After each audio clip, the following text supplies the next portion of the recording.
C'était jour de conseil municipal hier aux Abîmes. 14 points étaient à l'ordre du jour, dont l'approbation de la participation de Cap Excellence au programme pluriannuel d'investissement des Abîmes, un programme qui court jusqu'en 2020 à hauteur d'un montant légèrement supérieur à 1 600 000 €.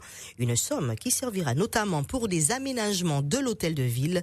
Mais ce conseil municipal a aussi été l'occasion de voter la construction d'un nouveau gymnase à Dotemar, un complexe multisport de 1500 mètres carrés avec 500 places assises et un autre dédié exclusivement aux arts martiaux de 600 mètres carrés. Coût total des opérations, près de 6 500 000 €. Et puis, les élus ont également acté la démission d'Olivier Servin en raison de la loi sur le non-cumul des mandats. Le nouveau député de la première circonscription a choisi de laisser son fauteuil de conseiller municipal à Claude Philomain. Le maire des Abîmes espère maintenant travailler en toute intelligence avec le désormais ancien élu d'opposition, Éric Jalton, le maire des Abîmes, au micro de Méven Lemoigne. J'ai reçu Olivier Servin juste avant le conseil municipal, une demi-heure avant. On a très largement discuté sur une sorte de transition républicaine dans nos fonctions de député, prendre acte de nouveau directement de sa démission du conseil municipal pour non-cumul de mandat et remplacé d'ailleurs par Claude Philomène, dont nous saluons la venue.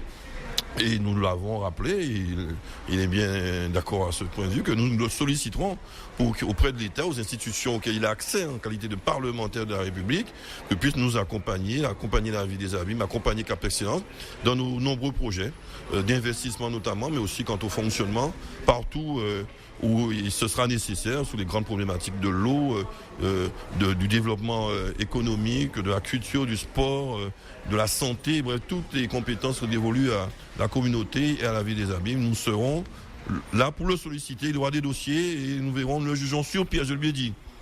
S'il nous donne des retours, on le dira, on le remerciera en public, y compris au conseil municipal ou au conseil communautaire. Et si par contre on voit que délibérément il y a une politique d'obstruction où il y a pas, la motivation n'est pas là, on le dénoncera.